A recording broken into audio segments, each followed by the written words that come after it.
into like the actual interview process, like getting your foot in the door, which is a whole task in itself, right? Like there's the job, but then there's also getting the job, which is a whole thing.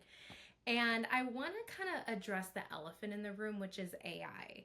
Like that is a part of every aspect of our life. So, when you take a look at a job description, you take a look at your resume, one way you can use AI to make sure you're properly tailored is, go into your favorite AI, whether that's ChatGPT, Gemini, copy and paste the job description, copy and paste your resume, and enter a prompt, something along the lines of, can you tell me what my gaps are between this job description and my resume? What experience, keywords, skills, certification, or education gaps do I have? AI will tell you, be direct, and will say, these are your gaps. Obviously, double check it. AI is your thought partner, not your final answer. But yeah, this is a great way to sort of tailor your resume, kick off your search with more confidence. It will also reveal if you're applying for the right jobs.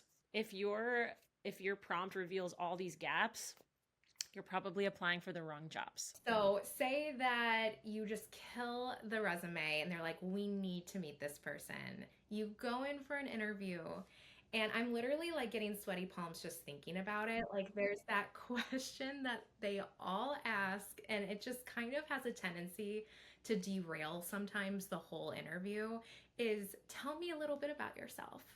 Like, how in the world do you approach something like that to make it like super condensed but still impactful?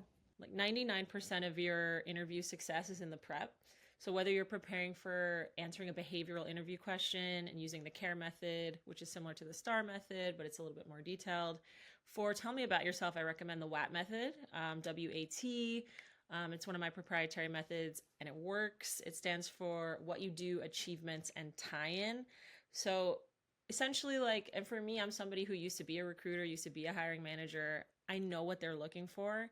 They are not looking for you to tell your whole life story. They are not looking for you to walk through your entire resume, which is what a lot of candidates do because of nervousness. And so you're going to quickly say what you do, how many years of experience you have, your top achievement from your last position that's related to the role you're trying to get, and then tie it all back. Now, what would we say to somebody who has been at a company for a couple years, feels like they've really made an impact, and they want either a promotion or a raise?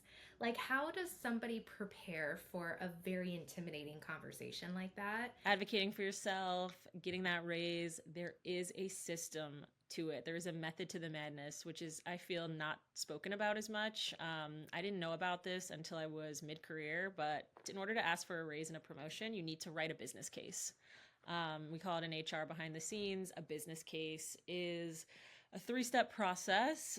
One is your role-related achievements. So go back and look at your job description line by line and write down what you've achieved in each category. The second piece of your business case is ways that you are working beyond the scope of your current job, which if you're ready to get promoted and you feel like now's the time, you're definitely doing things that are not on your job description. So go ahead and list all of those things out. That's part two. And then part three of your business case is feedback from colleagues, leaders, vendors, clients. Collect all of that. And again, I recommend putting that on your brag sheet throughout the year. So that way, when it does come time to advocate for yourself for a raise, promotion, performance review discussion, whatever it may be, you have all of your evidence, you have all your wins. But if you didn't have a brag sheet, you can look back on your work calendar where you'll see a written record of meetings you led, deadlines you hit, projects you nailed, surprise wins maybe that you had, compliments, all of that is probably back in your calendar or in your Slack or in your Teams, so you can always look back. But yes, I always recommend doing your three-part business case. There's nothing like showing up to advocate for yourself with a whole rock solid case.